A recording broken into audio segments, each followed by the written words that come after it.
couldn't be happier that my family and I are covered. You can be covered too. Go to the health insurance marketplace at healthcare.gov.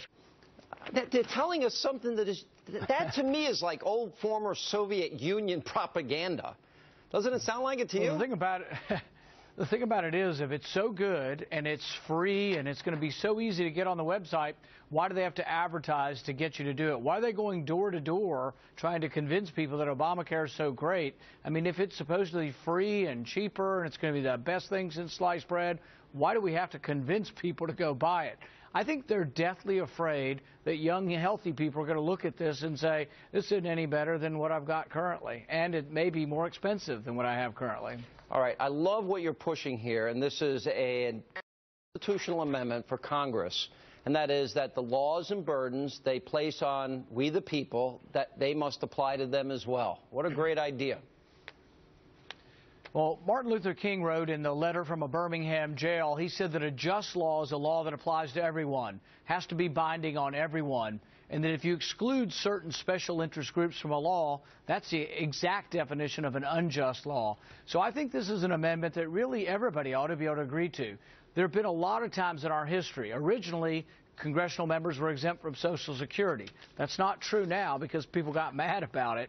But really, the law should be applied equally to everyone. I think that's a basic precept of the law. So I really think maybe we'll get some bipartisanship on this, and maybe we'll get it passed. We'll see. All right, let me play one other cut for you. And this is the president, Jay Carney, Kathleen Sebelius, who I think should be fired. But anyway, this is them in denial about how bad this thing is. Listen to them, and I want you to respond to them. This system is not failing.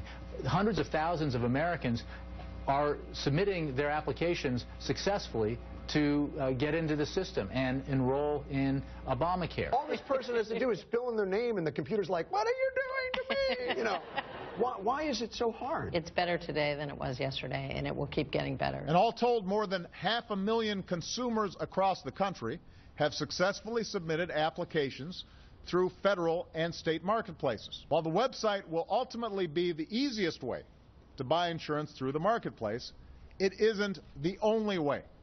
And I want to emphasize this. Even as we redouble our efforts to get the site working as well as it's supposed to, we're also redoubling our efforts to make sure you can still buy the same quality, affordable insurance plans available on the marketplace the old-fashioned way, offline. Now, before you answer, here's the president. Say, oh, it's so easy as buying a TV on Amazon. Listen to this. Just visit healthcare.gov, and there you can compare insurance plans side by side the same way you'd shop for a plane ticket on Kayak or a TV on Amazon. You enter some basic information, you'll be presented with a list of quality, affordable plans that are available in your area with clear descriptions of what each plan covers and what it will cost. You'll find more choices, more competition, and in many cases, lower prices. Most uninsured Americans will find that they can get covered for $100 or less. It's all not true. What's your reaction to what they say versus what the reality is? Well, the thing is about this, Sean, is this is a fundamental misunderstanding. Liberals have no idea of how capitalism works. They have no idea why, when you go to Walmart, products are cheap, how they get from one point to the other, and how they're distributed in such a cheap fashion. Imagine this. Imagine if we took Obamacare and put it in Walmart, and you had a $10 copay, and then you could fill your card up with whatever you wanted.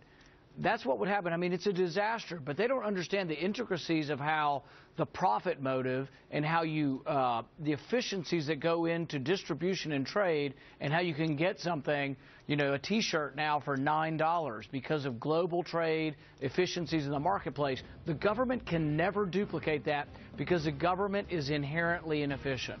Well said. Senator, good to see you. Thank you.